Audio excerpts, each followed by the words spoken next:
Hello everybody, it's the Historical Gamer once again, and today we're returning to Suzerain, a new text-based role-playing sort of choose-your-own-adventure type game, where you are put in charge of a fictional country of Sordland, which is dealing with a number of problems: an economic recession, a serious global situation with threats from a bordering country named Rumburg up here to the north, with delicate international situations in the 1950s. So it's a pretty interesting game. I've been streaming and playing quite a bit on my channel of late, and in today's stream, we're hopefully going to get through the remainder of the game. We're in Chapter 3, so I think this is the final chapter. There may be one more after this, but I believe we're getting really close to the end of the game. This is late game, if you will. So let's go ahead and jump right in. Now, we are about to go to an event for the Auscharov anniversary, and I'm trying to see what exactly that is. I think that has something to do with our previous war with Rumburg. If we take a look here, important events, let's see here. I think it might be something to do with the 15-day war. I'm not 100% sure. Maybe it's not. I thought it was something to do with the war crimes that might have occurred between Rumburg and ourselves. Rumburg, sort of our neighbor. But I guess I don't see anything to that effect. So let's see here. It doesn't really say anything about the Auscharov anniversary. So I guess we'll just have to go to the event and we'll see what we have in store for us. Remember, we have upgraded our military somewhat. Rumburg is threatening war. They really want reparations for a war that occurred almost 100 years ago. We don't have an alliance with anybody. Our relations with Agland up here in the north are a little bit strained. They're also in sort of dispute over Helgeport with Vagsland to the east. Lesbia, which is the capitalist country to our south, offered us an alliance, but we turned it down primarily because I don't want to become a stooge of the great powers. I think we might actually have a partnership or an alliance with Valen down here to the south. We do have a trade deal. I'm not sure if we have a military alliance, but I'm not sure that they by themselves are enough to deal with Rumburg, who's very powerful off here to the north. So we'll have to see how that all plays out in today's stream. But let's go ahead and jump into the Auscharov anniversary, a question to support and attend the Auscharov anniversary event. The remembrance rally of the Auscharov anniversary is about to begin in Azerin. The Blutish movement is holding their largest rally yet to display their demands and strength. The administration can go to Azerin to support the event, or with or without an armored convoy, or not attend at all. So we can attend to support, we can attend with an armored convoy, or we cannot go. I don't want to go with an armored convoy. I think that sends the wrong message. The Bloods are sort of an ethnic minority in our country that really doesn't get a lot of representation. I think it's important to support them, to show that we do respect equality under the law. One of the key Supreme Court justices who just recently supported us in the constitutional amendment is Blutish, so I think we should attend to support. It may hurt our own political popularity within our own ranks, because our groups tend to be a little bit more on the sort of the establishment or the conservative side in our country, but I do think it's important to show unity. We gave a speech that was very complimentary to a communist leader at a funeral, even though we didn't support him at all in his political motivations, but we supported him as a member of our country, and that seemed to go over pretty well. So we will attend the rally to support the Blutish people in their whatever, their rally, whatever it's for. And again, without an armored convoy, just me going in sort of by myself or with my standard security detail without too much military presence. I don't want to intimidate them. This festival is for them. It's about them. I want to show my support, but I don't want to overwhelm and, overwhelm the event. So solidarity for Watanani Auscharov anniversary. Isam Square Azerin. Okay? After making a stop in Dyer to meet with Governor of Bergia, Felix Braun, we finally arrived at the ancient walled city of Azerin. More than 2 decades ago, the city gained particular importance for the Bludish people due to the Izum incident, which was the reason for our visit. It was the anniversary of the Izum incident and the death of Watanani Ashraf. What is the Izum incident again? It was a bloody protest that occurred in 1933. It is largely regarded as one of the foundational moments for the Bludish movement. In 1933, the Seoul Dam Project, which was proposed a long-term solution to Bergia and Swordland's energy problem, began its construction. The construction site was home to an old Bludish village called Izum, which was planned to be evacuated and razed to open the way for the dam. The arrival of the construction workers to the site led to a series of protests by the local populace. The protesters managed to block the construction and continued their protest for 10 days. On the 7th day, a group of military personnel arrived at the scene as a reaction to the protest's increasing size. On the 10th day of protest, a village elder named Watanani Ashraf was shot by one of the soldiers. That caused the protest to turn violent. According to the Radical, the entire group of protesters were killed that day by the group of soldiers who were ordered by Tarquin Sol himself to make sure the construction was underway. Consequently, Izum was razed and the construction of the dam started soon after. The event led to a period of protests and riots in the region of Bergia to suppress the riot.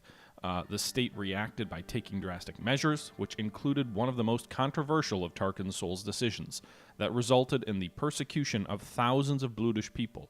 Calling the event the Bludish Genocide, a group of Bludish nationalists established a militant resistance movement called the Bludish Freedom Front. Okay, so these are some of the, terroristic elements in our society, the Bludish Freedom Front, at least that's how it's been portrayed to me. In the aftermath of the incident, the BFF has orchestrated attacks against the Swordlish police forces and state buildings in major cities, starting a new period of bloodshed in the region. It was declared as a terrorist organization by the government later in the same year. Every year, the Remembrance Day of Ashraf's death is widely attended by the Bludish people, who treat it as part of their identity, while others use it as a symbol of a separatist's sentiment. Okay, so that's what we're driving into in an unarmored convoy. The event took place in the aptly named Izum Square, just several blocks away from the site of the tragic Izum incident, which currently lied under Lake Seoul, together with the ruins of the sunken city. We drove the presidential colada as we entered the city's old paved streets between its rundown buildings. Our convoy could barely fit the narrow streets, disrupting local traffic and creating noisy chaos in this normally tranquil city. The passerby looked upon us with concern as we drove toward the square. I must say this was a good decision, sir. This will help ease the tensions. That was my intention all along, as expected. We're almost there. I can hear the crowd. I heard the chants and shouting from the outside. Lucien leaned in closer to the window, listening to their voices. They seemed to be chanting Yoluk Bluderat. I believe that means free Bludia in Bludish, or something of that sort. We approached the large crowd that assembled in the square. There were probably at least 10,000 people. Our vehicle came to a stop. My driver exited the vehicle and opened the door for me. We were greeted by Mansun Leek. He wore a coat over his suit, which was marked with red and turquoise stripes of the Bludish movement's flag.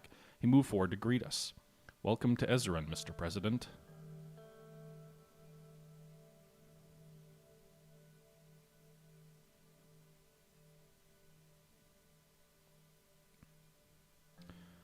Raise his hand in a display of unity. This is all about symbolism in this particular day, in this particular event, so I do think we need to play to the crowd a little bit. Mr. Leek. Mr. Glad, welcome. Shall we move into the sanctuary, then? We started making our way into the Azerin sanctuary, which stood at the end of the square. A much smaller replica of the Arch Sanctuary in Dire, this building emanated a mythical aura due to its age and blackened walls. We entered the building through the ornamented, large metal gates. As we walked, the noise of the crowd started to fade out. Everyone started to get quiet for the ceremony. Thousands of candles were burning inside the sanctuary, one for each person that died in Izum. The red candle at the center was for Watanani Ashraf. Mansun gestured toward the candles.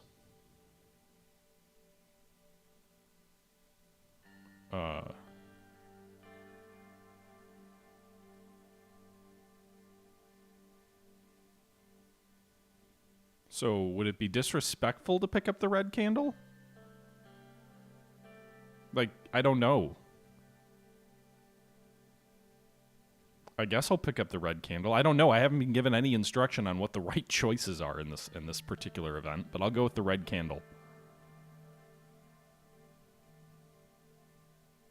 The atmosphere outside had completely changed. The crowd was now completely silent. We slowly walked toward the Aucharov's grave. On the way, hundreds of people joined us. When we arrived, he pointed at a huge standing torch above the grave. Light the torch together with Monsoon. We lit the torch together.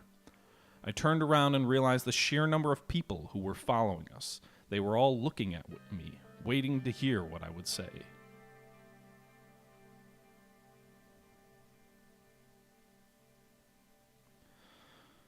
I don't know if I want to go with Free People of Bludia, because that plays a little bit too much into the nationalist sentiment there. They may not view me as a brother or a sister. Ah, what the hell? I'll play to the crowd. We'll hope that brothers and sisters emanates with them. Brothers and sisters. We are here to mourn Watanabe Ashraf and many others who have lost their lives.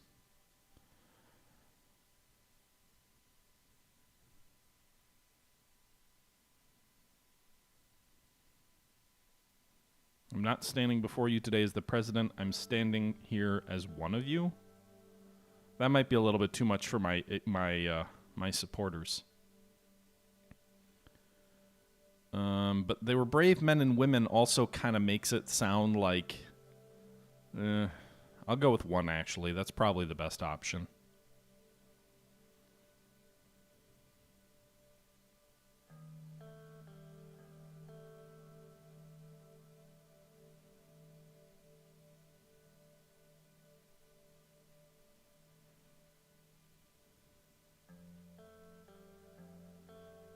Okay, so there's three options here. Despite the attempts to divide us, our people will stand as one. We are sword, we are blood, we are all united under one flag. I share your hatred and anger, I feel it too. I assure you, like a red-hot metal, it takes a long time for it to cool down. But I look at the lost lives and think, what would they want? I assure you, this administration will do its absolute best to mend the wounds. 3 isn't enough. 1 is the unity message that I want. 2's tempting, though. 2 plays to the crowd. It may give me an opportunity to tamp down their anger, too. So I'll go with 2.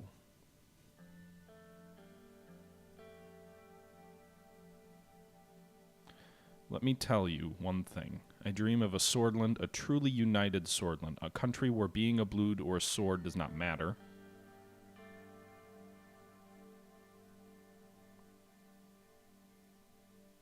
We just got started, ordained bump. So not much. We're at the Auscharov festival in honor of some individuals, and one of them named Watanabe Ashraf, who were protesting a dam that was being built by the state, and they were massacred by the state. And as a reminder, the Bloods are a minority group that's slighted within our country, but I'm trying to strike a united tone.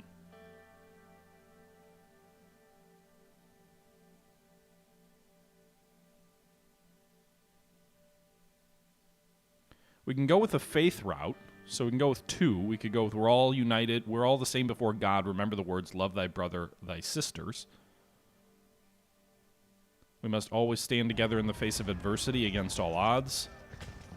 Or we could go with, let me tell you one thing, I dream of a Swordland, a truly united Swordland, a country where being a blood or a sword does not matter. That might dismiss their beliefs a little bit too much. I think being blood does matter to them. So I think we go with number 2 here.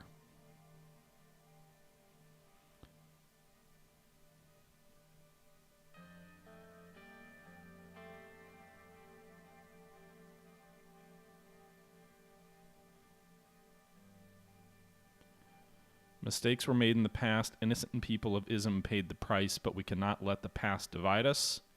Let this be a testament of our unity for the future generations. I feel responsible and ashamed for the actions of my predecessors. Most of all, I feel the desperation to remove this black mark from our history.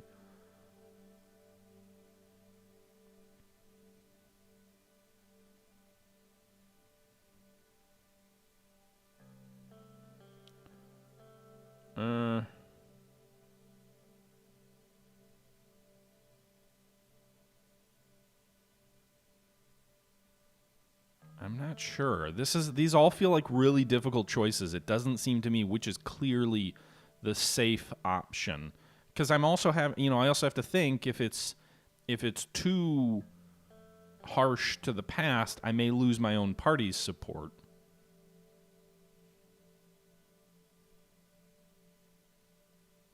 Also, I'm worried what one might open up. They might be like, well, destroy the dam and give it back to us, which I'm not going to do.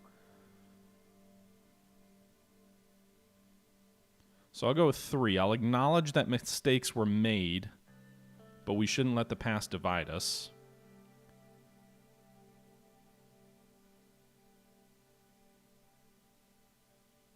The responsibility falls on all of our shoulders because we don't have anyone but each other. I need help from each and every one of you to make this country a better place for everyone.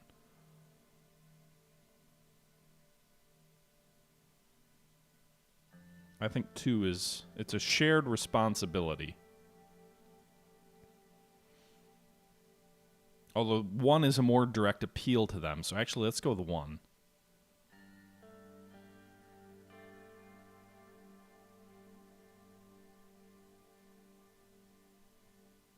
Okay, so what is the...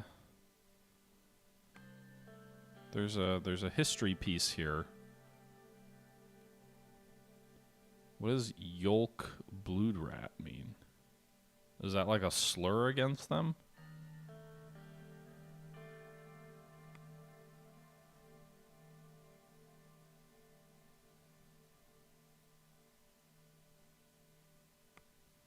Okay. Factions? No. I'm not sure.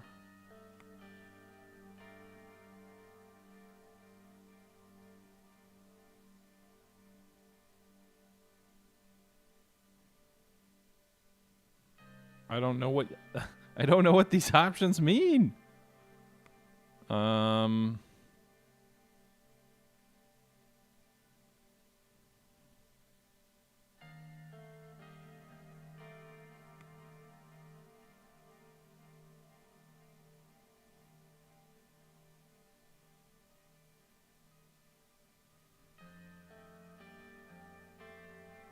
I don't see a search option as far as I can tell. Oh, there we go. Nothing.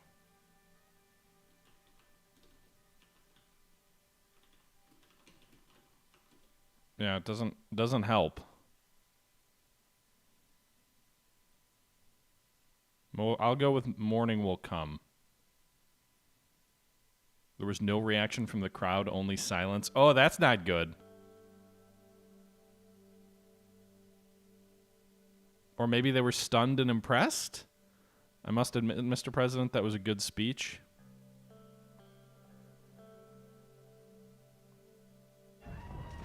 Stein, thank you very much for the resub. 10 months, man. That's a long time.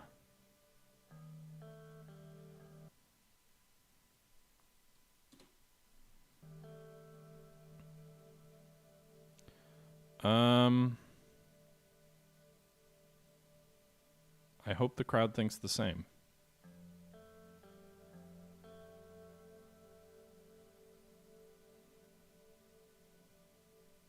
I'll hug him.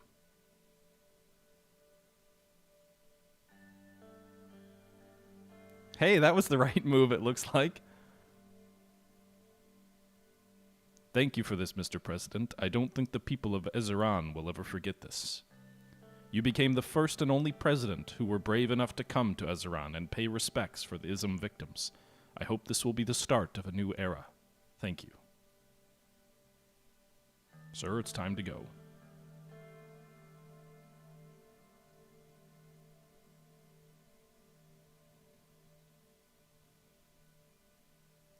Not everything is about the votes, Lucien.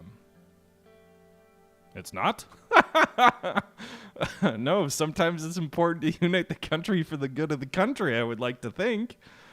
All right, we entered our vehicle and started making our way back home from Azerin. All right. The Radical. Brotherhood of the People. President Rayne surprised the country with his attendance at the Auscharov anniversary. He joined the vigil alongside Mansoon Leek on the day. Sordland remembers Watanabe Auscharov. He has delivered a heartfelt speech that resonated amongst the crowd. We hope his words won't just stay as words. Long live Brotherhood of the People. Okay. I guess that went okay.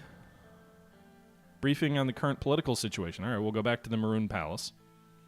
I walked to the White Room with a cup of coffee in my hand. I had a meeting with the Vice President on the current political situation. I opened the doors and entered the room. Peter immediately stood up. Anton, morning. Good morning. I wanted to provide you with some quick updates on the current political situation. Mr. Hall has reported to me that he almost concluded the plan for the next steps and we can take for improving our economy. He said he wants to solidify the plan before it's presented to you. He'll schedule a meeting soon to go over our options. Simon can pull it off, I'm sure. He's never failed me before.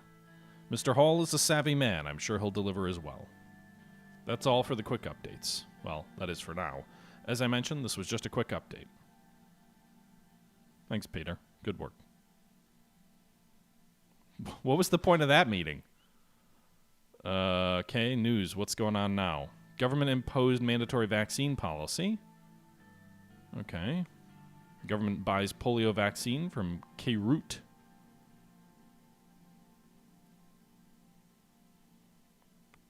President's decisive action stops polio in its tracks. This is a little concerning. The Radical seems to really like me. That might be bad for my re-election hopes. The polio disease, which was spreading wildly in Valen, has crossed to the Bergia region. However, thanks to the administration's foresight, large quantities of vaccines have been secured and mandatory vaccine policy was implemented to combat the sickness. The Ministry of Health, Pascal Beinvol, has delivered a statement to compliment President Anton Rayne on his decisive actions, which led to the ongoing preventative measures. Well, yeah, but I hope there's nothing else I have to do, because I have no money. Oh, by the way, the industrial zone's almost completed. That would be nice. That might help the economy and give us a little bit of a boost. All right, the polio disease is controlled inside the Bergia region. And read the report from Dyer. Long lines waiting for polio vaccine in Dyer. Long lines of citizens in the major city of Dyer are expected to be administered with the polio vaccine. Though there's some resentment with the citizens in the cities that the disease has not yet reached, most of the people in Bergia region are happy that the disease is under control. Well, of course. They don't want to die, right? There is a Chapter 4. Okay. Chapter 4, checkmate. Oh, that's a little bit ominous now.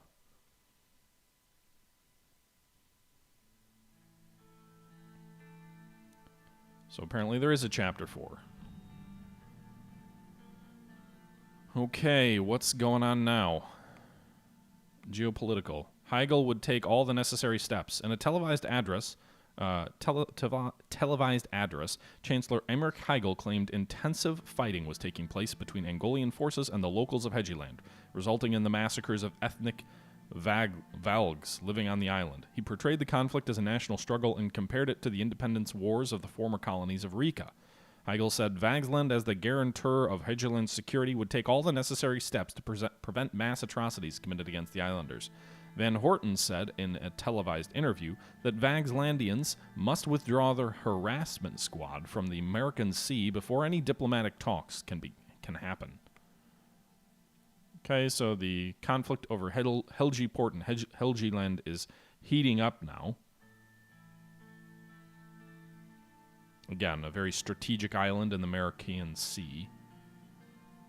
I don't see any other updates except at the Maroon Palace, so let's go back there and check out what's going on. Women's Liberation Act. Sign or veto the Protect Women Act that was approved by the Grand National Assembly, or end the day at the House. The Assembly, in cooperation with the Commission on the Status of Women, passed the following laws. Section 1, criminalize domestic violence that occurs against women. Subsection of Section 1 gives state protection to abused women. Section 2 enforces equal pay for women in the workplace and disallows companies from paying less or more for the same job position. Section 3 affirms the education system should provide equal treatment to both genders. Section 4 enacts paid maternity leave and state subsidized daycares for mothers. I don't have a lot of money, but I did promise my wife we'd do this, so I'll sign it. Our budget's getting a little bit concerning, though. Hopefully this economic development results in a little bit more spending for us. I need to get the budget under control. But hey, at this point, what's another few billion, right?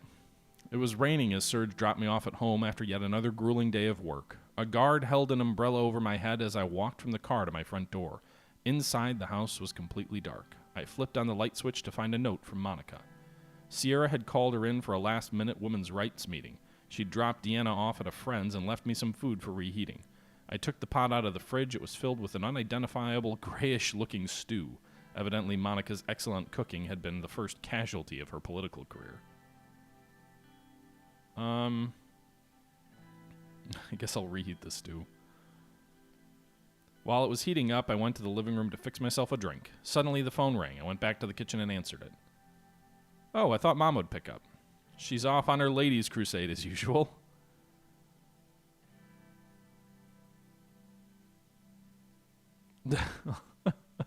All right, Deanna's going to have a fit if she gets rid of girls' handicraft classes. I got that record you sent me. Not bad for old folk music.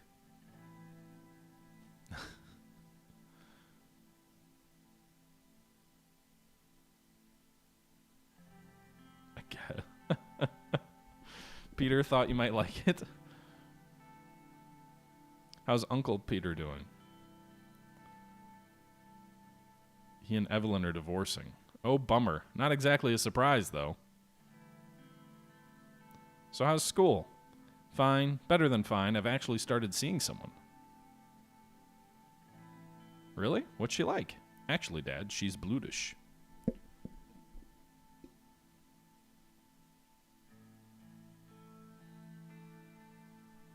So what? I've got nothing against the Blutes. You're joking, right?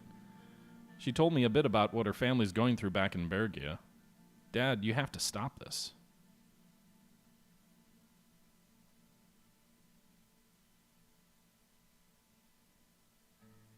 I'm doing my best, son, but the militants are making it hard for us. You really don't get it, do you? Maybe I'll bring her over for dinner next week. Maybe once you meet her, you'll understand the harm you're doing. What am I doing? I've been really pro-blued.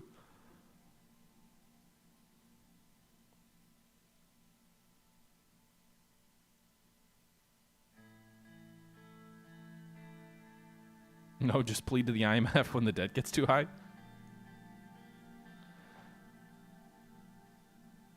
Yeah, okay, bye. I ate alone by the flickering light of the television, wondering when Monica and Deanna would get home. Okay. I don't understand this. I've been really very pro-blued in most of my choices. Since the deployment of police forces to combat the unrest, many attacks have occurred in remote cities. Ambushes are rampant and the security forces are being pushed back. Police stations and patrols were the main target of the militants. Unless reinforcements are provided, the current forces are not enough to control the situation. Come on, I'm trying to be a unifier. No one wants to listen to me. Human Dignity Bill. What is this again? The newly proposed bill would amend Section 3 of the 1923 Legal Transaction Act that allowed legislation of transactions which occurred in non-registered business or other entities like single persons if the parties delivered accurate documentation to the financial authority. This created a legal loophole for prostitution. The Human Dignity Bill will protect common decency and prevent the violation of moral principles that occur in the act of prostitution by making it an illegal offense, which is perpetrators are punished by law. So I have to make prostitution illegal or keep it sort of legal. Super Chacho. Well, vetoing it would, in theory, protect them, right? Like, they're calling it the Human Dignity Bill, but it's obviously an anti-prostitution bill, is what it is. Now, it will play into my more conservative base to sign it, I assume. I don't know how the women's rights groups will feel about it. We haven't really gotten a read. This is sort of the first we've heard of it. I'm just worried that if I go with every single... I'm going to lose the election because I'm not going to have the support of my base. I'm not too radical.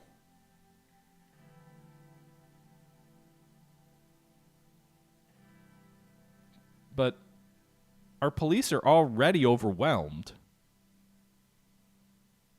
Yeah, but my Conservative Party members are, like, traditionalists. I guess we'll sign it. I don't want to go against the House too much.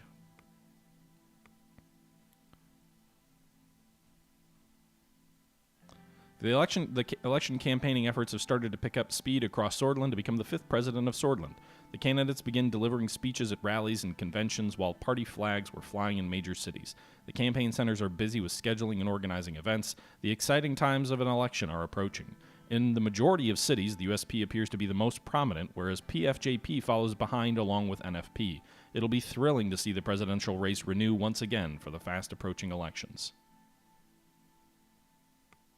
Historic moment for Sordish women as Liberation Act signed.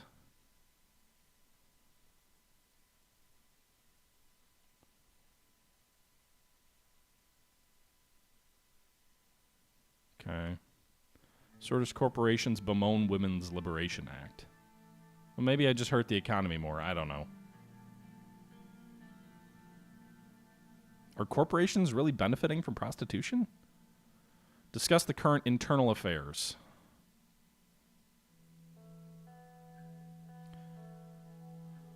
Okay.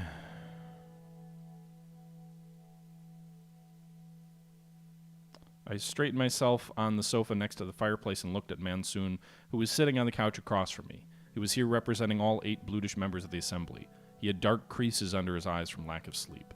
As I said earlier, we've been working on this bill for a long time, Mr. President. I've always done my best to represent my people and kept getting blocked in the Assembly. We can't have the same again. I've always brought my people's concerns to the Assembly, raised my voice whenever our rights are in question. We fought to have the Assembly to at least have a proper discussion. But all that we get is disrespect. MPs shouting racial slurs at us, not allowing us to speak. It's not only the National Liberation Front, or the National Front. It's the USP. I don't even remember a time when Mrs. Tory allowed me to finish a speech. The Assembly did not take us independence seriously. We need your help.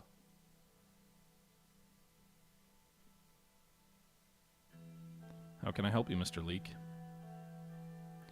We need your support for our bill.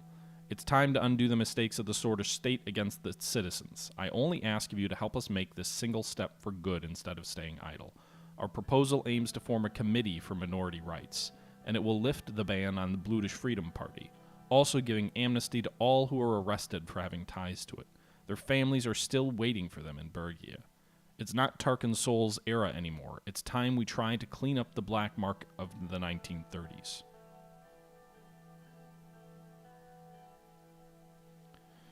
Okay, so this will definitely make me an enemy within my own parties. I've been giving sort of... I guess this is where, you know, you either stand up or shut up, right? Like, I've been giving all these signs that I'm willing to support the Bloods, but I haven't actually put my money where my mouth is. Now, the problem is if I support this, then I really do become a radical and may lose the support of my own party, which could cost me the election.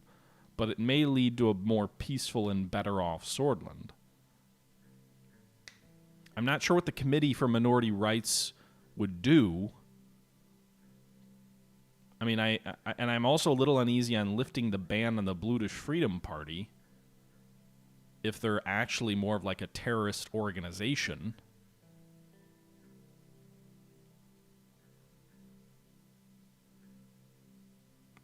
But I do want to heal the country. Also, the Rumburgians are using the Blutish people as sort of a pretext in some of their rumblings.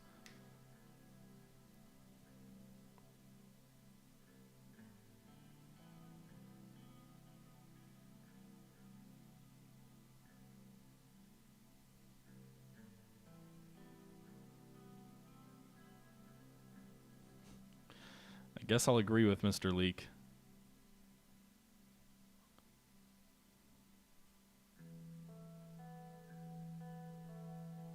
Hopefully I'll garner enough support from people outside my party to win re-election. Pretty sure I just lost the election, though.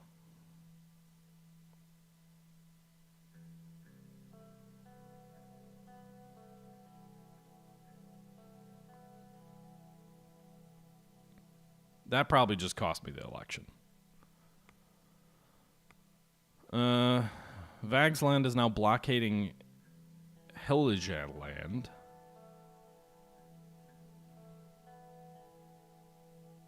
So they're blockading the island over here. Remember, their fleet is absolutely massive.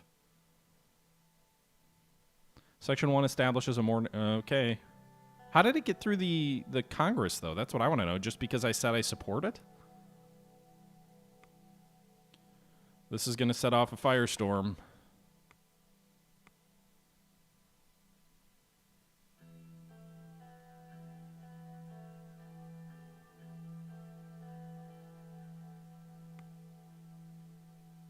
Should have vetoed it for the memes.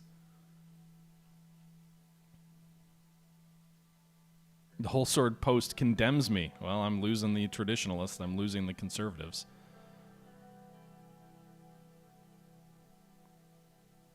The possibilities of funding a political youth group has arisen. This could serve to extend our ideological reach and even boost our election efforts. The presidency would privately funnel funding to the youth wing in exchange for loyalty and support to the administration.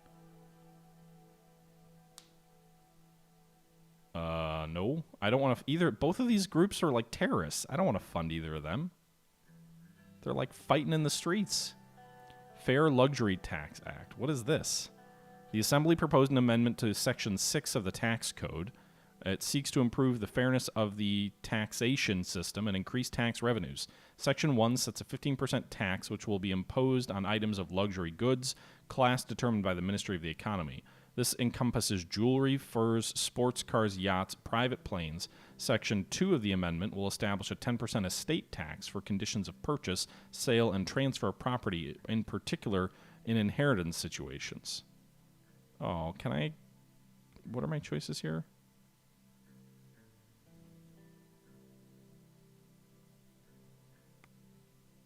This is going to piss off the... I've been really free market, so hopefully this doesn't piss off the free market people too much, but I need the money. The Economist is going to hate me, and it might hurt the economy.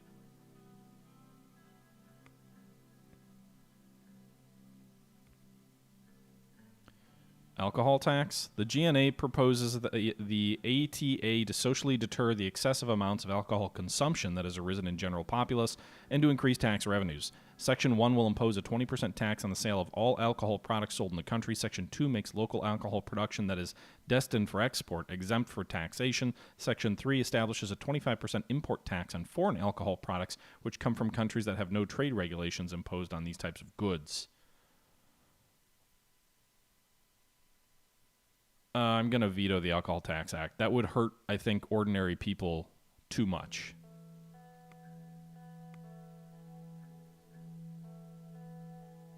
Swordland today. Don't touch our alcohol.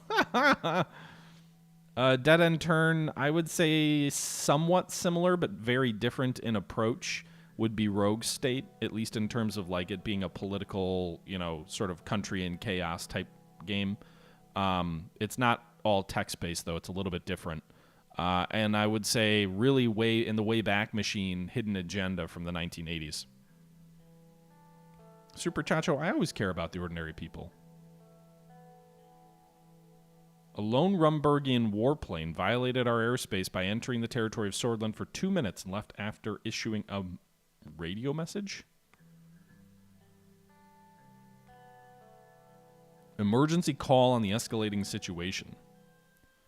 I was woken in the middle of the night by a call from the Ministry of Defense. Due to the sensitivity of the information, I had to be urgently briefed in person. I put my clothes on as fast as I could.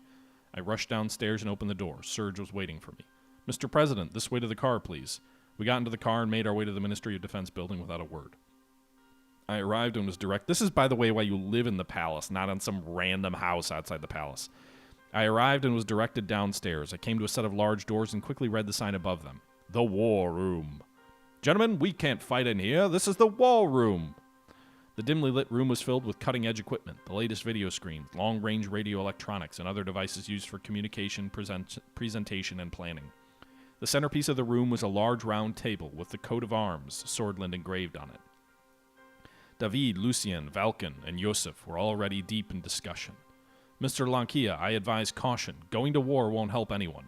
We must maintain peace in Sordland and eastern Maricopa at all costs. What do you expect us to do? Sit down and do nothing? They're testing us. We must respond immediately, otherwise they will think we are weak. We must respond immediately to what exactly? Mr. President, thank you for coming in at this late hour. There is a situation. Valken, please go ahead and provide your report. Mr. President, approximately 20 minutes ago, Rumberg downed one of our planes with anti-aircraft fire from the ground. The pilot was declared killed in action.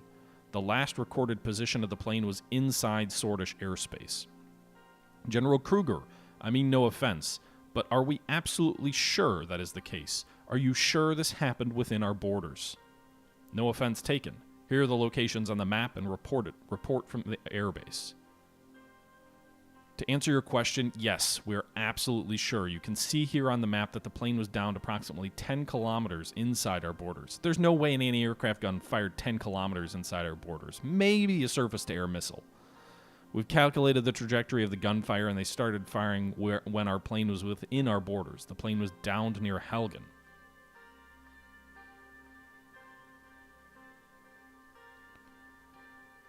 How dare they? This is an attack upon our sovereignty. This is terrible. What should we do? We need to be cautious. A war with Rumberg is the last thing we want right now. This is how we get reelected. Neuhauser, Rumberg is way more powerful than us. Their army's like twice our size. So I'm going to say we need to be cautious. A war with Rumberg is the least thing we want right now. It looks like they're trying to lure us into their trap. We have enough military power to contest against this violation of international law. We should attack and down one of their planes in retaliation. Otherwise, we will look weak, and it will lead to more casualties. We can't look weak. If we appear weak, they will jump on the opportunity. We must order military retaliation immediately. I agree with the general. Mr. President, our army is ready to do whatever it takes to protect Sordland. Gentlemen, before it comes to that point, we can prevent further bloodshed by using diplomacy. Mr. President, what are your orders? Start the Swordish war machine and prepare to invade Rumberg. No, that's a bad idea.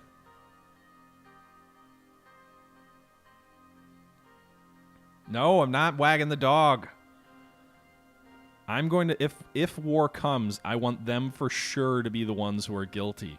And they're just going to claim that it wasn't really inside our borders. They'll claim it's propaganda. They'll do something. So I'm going to go with diplomatically to de-escalate the situation. Mr. Whiskey's capabilities, I'm sure that will de-escalate the situation successfully. We should have retaliated. I hope the diplomatic response makes sure that further incidents like this are prevented. If there is a next time, I'm afraid it'll be war. We're showing weakness, of course. It'll be war next time around. I'm frankly disappointed, Mr. President. If we can't even retaliate after such an attack, what will become of this country in the future? Peace must be maintained at all costs. I'm saying this as a man who has seen too many years of war. We're not the ones attacking the peace. Regardless, it looks like your decision's been made, Mr. President. I know when I'm not needed. I'll take my leave. Maybe that was too passive. Maybe I should have just shot down one of their planes, but that feels like we just get down the escalation train and have to deal with the same thing in the future, especially if they're building nukes. Well, now that we know the way forward, I have an idea, Mr. President. I think we should hold a military parade to display our strength. I'm with Mr. Lankia on this one. This should work well as a deterrent, and it'll come in handy as a tool to de-escalate the situation. That is a good idea, simple and effective without causing any ruckus.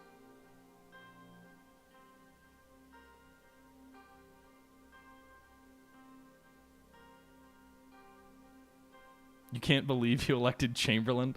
Hey, Super Chacho, I haven't said peace in our time yet.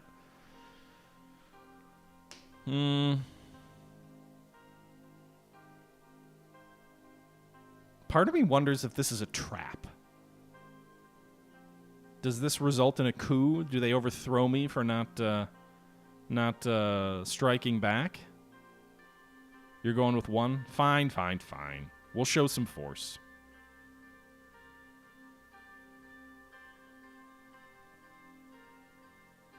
Like, get a good night's sleep, you'll need it. I couldn't sleep all that night. Swordish plane shot down. A Swordish airplane has been shot down by Rumburgian anti-aircraft guns, allegedly for violating Rumburgian airspace. Government officials said that the airplane was shot down inside the airspace of Sordland. Our plane was shot down when it was flying near Helgen, over the territory of Sordland, by an anti-aircraft missile. Okay, so now it says a missile instead of a gun. Our pilot did not threaten Rumburg in any way. Despite the revealed evidence from Swordish officials, the Queen of Rumburg, Beatrice Livingston, had the guts to claim our plane was shot down for violating their airspace. This truly heinous act was purposely done by our rivals in the north. This tragic event will have severe consequences for Sordland-Rumburg relations. It's the 1950s. I think it's like 56, 57. We were elected in 54. I think we're 3-ish years into our presidency. Urgent meeting on potential alliances. Okay. I was sitting right across from David in the White Room after he scheduled an urgent meeting. I knew that the matter must have been serious. He insisted on waiting for Joseph and Lucien, so we did. Mr. President, we came as fast as we could. Mr. President, Mr. Whiskey, what's going on? Welcome, everybody.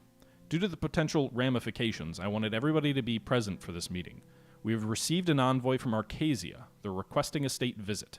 Judging from the current climate, it's not hard to see what this is about. ATO is always trying to expand its influence, after all. They'll most likely try to convince us to join.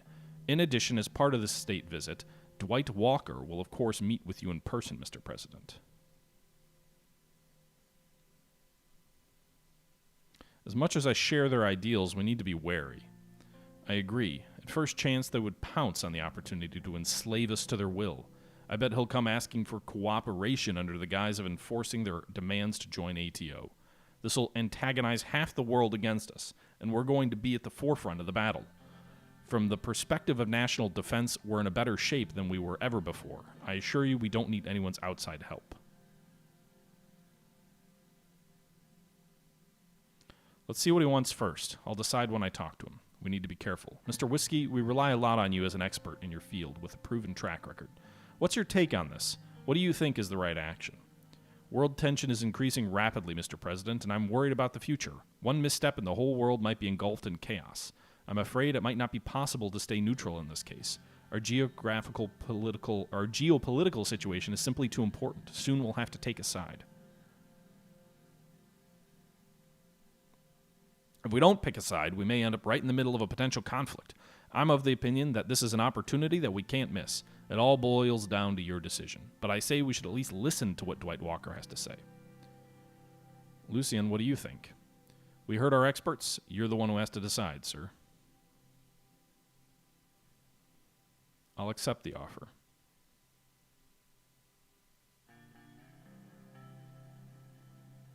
How should we welcome their delegation? Make it as extravagant as you can. We need to impress them. A military welcome is in order. They need to see our might. A plain welcome will suffice. They're the ones who are requesting this.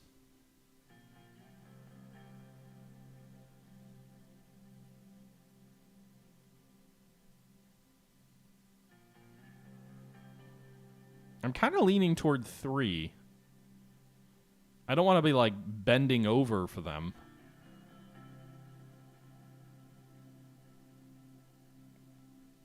Military would seem like, again, they're sort of the Western capitalists, right? So I don't think military makes a lot of sense.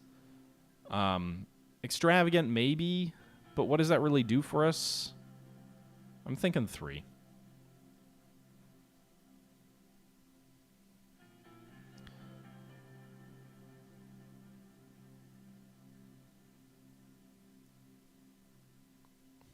Oh my goodness, the world map looked good. Or how often does the world map change? All right. Wow, they're just blasting through. All of a sudden, the president's here. The door of the car opened and flashes went off. Dwight Walker, president of Arcasia, head of ATO, came out of the car smiling and waving at the enormous crowd that gathered. It was not every day an Arcasian president came to visit Sordland, after all. President Walker stepped on the carpet and started to make his way toward us. Along with Monica, I started walking over to meet him midway. Finally, I was in reaching distance to one of the most powerful men in the world, and I took out a knife and stabbed him in the chest. Ripped off my clothes and said, "I am Joseph Stalin." No. He looked at Monica first, bowed and kissed her hand for a second longer than I liked. Mr. Rayne. Okay, Mr. Jealous. He kissed her hand. Come on, chill. Mr. Rayne, if you had told me I would get to meet your lovely wife, I would have come sooner. I'm charmed, Mrs. Rayne. Oh my, thank you, Mr. Walker. It's a pleasure to meet you. No, the pleasure is all mine. I hope your wife and the family as well. They're very well, Mrs. Rayne. Thank you. Unfortunately, they couldn't make it today. And who do we have here? Mr. President. It's good to finally meet you.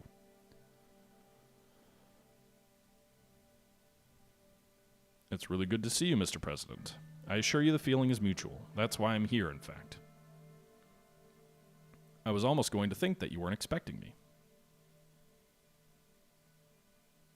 Oh, he's not thrilled about the whole, we don't have an extravagant greeting? I'm a simple man, not really a fan of extravagance.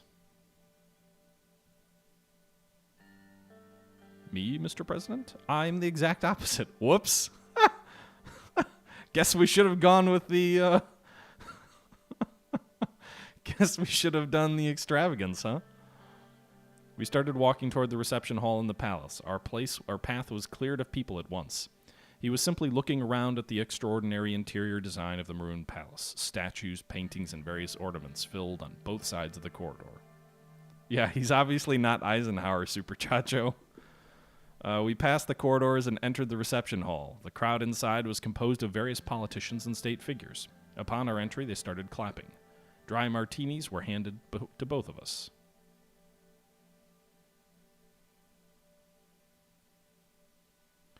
Ladies and gentlemen, I present to you President Walker. Well, he likes extravagance, so do we say guest of honor? Well, I'll say President Walker.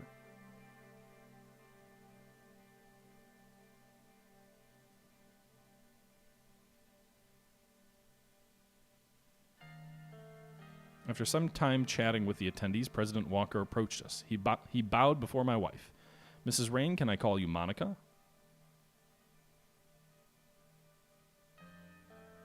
Oh, it is Dwight. Well, he certainly doesn't seem to have the character of Dwight Eisenhower. I didn't even realize his first name was Dwight.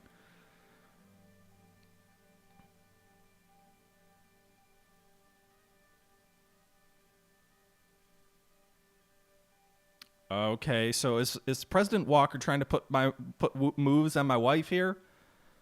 Just to be clear, I have cultivated a very positive relationship with my wife, so I trust her that she won't do anything. So I will let them, I guess, do their thing. So I'll finish my martini.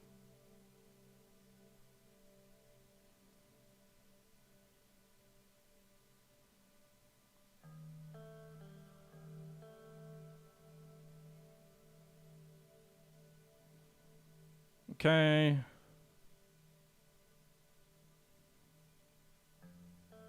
I hope you enjoyed your little dance. Yeah. Okay. I know and I cherish every moment of it. Ah, you lovebirds. The president and I swapped our drinks for Elroy Maroon 30-year-olds. I knew a special spot with our drinks at hand. We went down the stairs to the basement.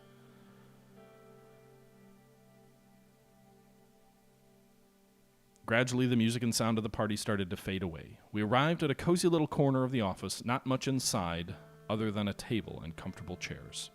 He took a seat and I followed suit. He pulled out 2 cigars.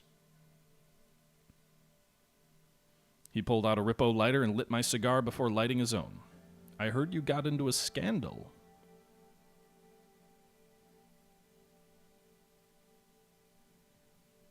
truly unfortunate chain of events. Indeed. Relax. It's just a scandal, and I'm no reporter. I just made it out alive of a bad one myself. Oof, that was a rough one, too. You get used to it. A couple of people in prison, a couple of people silenced. You know the drill. Cheers to your survival, then, Mr. Rayne. Ah, this is really good. This is a really good one. Very smoky. I like it.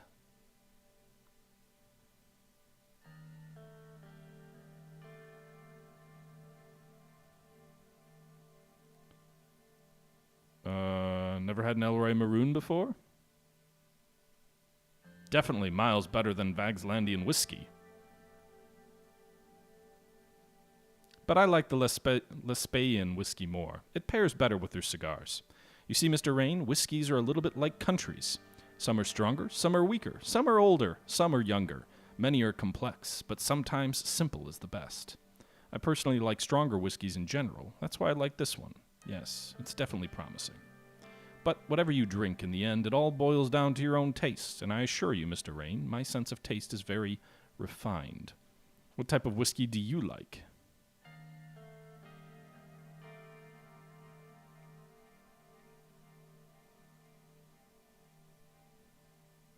I like complex flavors. As good as they are, they can get tiring. You know why I'm here. I want to make you an offer.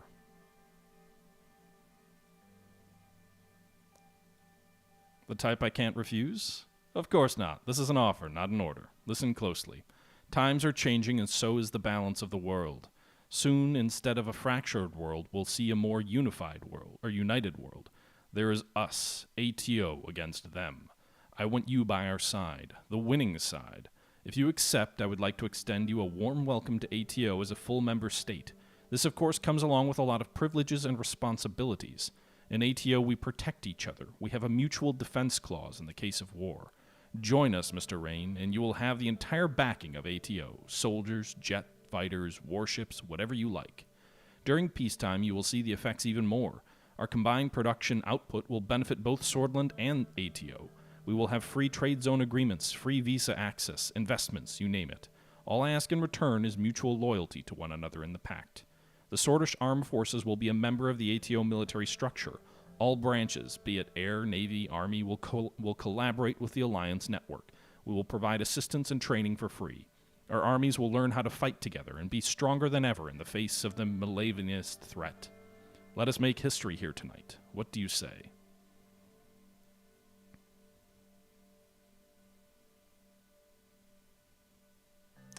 Okay.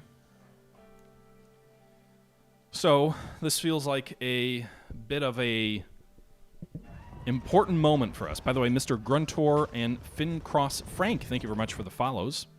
What do you guys think here? I'm a little uneasy of joining ATO outright, but we can't hope to counter Rumberg by herself. It does seem like with Rumberg shooting down aircraft over our own territory that they are a threat. So do we want to join NATO? Do we just blindly join NATO, or do we ask for what, I'm kind of curious here.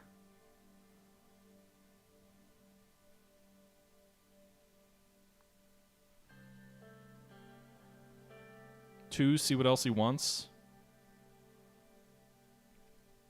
ATO equals war, you're sure of that, Brass Wind Chimes? How would you know? I'll go with 2. Let's see what else he's expecting. But why, Mr. Rayne? In my mind, we're already aligned. Where I'm coming is more so from the perspective of friendship and stability in Eastern Maricopa. There's much to gain for both of us, which makes this the perfect partnership. All right, I guess we'll join NATO. I need some protection against Rumberg. I can't do it by myself.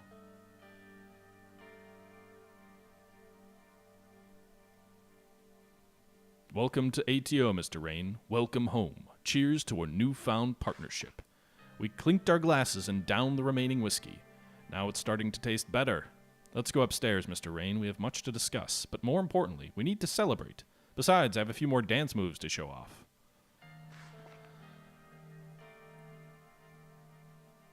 Fortunate Son plays in the distance. Where's the Hueys, right?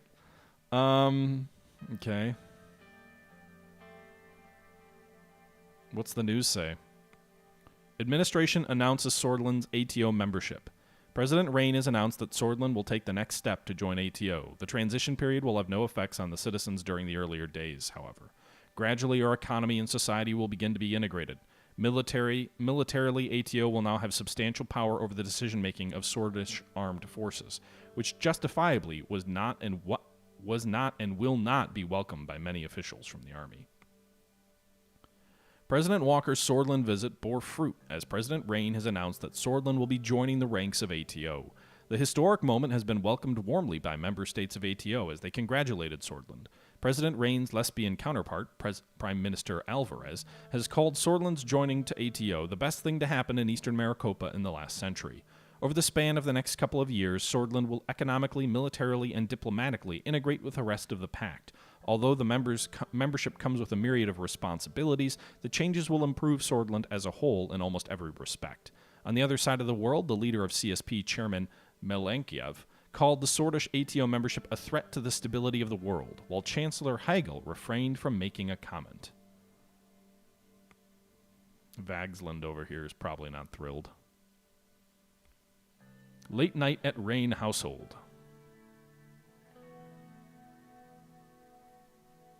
Neuhauser, I don't know. I don't think it's actually the EU. I do think it's NATO, but it is like we basically joined NATO, but like also free trade agreements with NATO. So it's not really the EU. I mean, like if you look at the Cold War, the Western democracies definitely had a lot of diplomatic ties between each other. I don't think it's going as far as the EU. I think you're wrong because it doesn't say like our diplomatic politics are being merged. After weeks of late nights, Monica, Sierra, and the Women's Rights Commission had succeeded in getting their bill through the Assembly. It was comprehensive as they could have hoped for. I was looking forward to celebrating with my wife, but it had been hours since I had gotten home, and she still wasn't there. I was dozing on the couch after yet another frozen TV dinner when I heard the key turn in the lock. Monica stumbled in the hall. She smelled like gin. Uh-oh. Is my wife cheating on me? You could have invited me to the celebrations.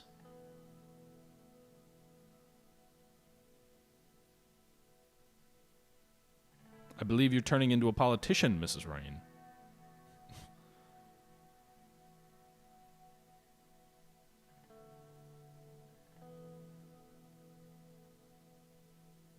Show her the framed photo you took from your old office.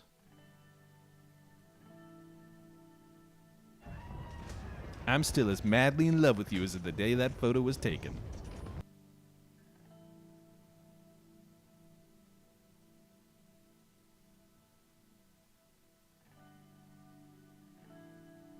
Okay, well, maybe she still does love me.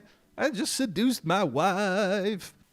And on that note, we're going to go ahead and wrap this episode up here. Hope you guys are enjoying this series. We're coming close to the conclusion of the series. We've just joined the effect of NATO, and our wife's political career is taking off. So a lot happened in this episode. We'll see how things play out in our next episode. Until our next episode, this is the Historical Gamer saying once again, thank you very much for watching. And as always, until next time, I am out.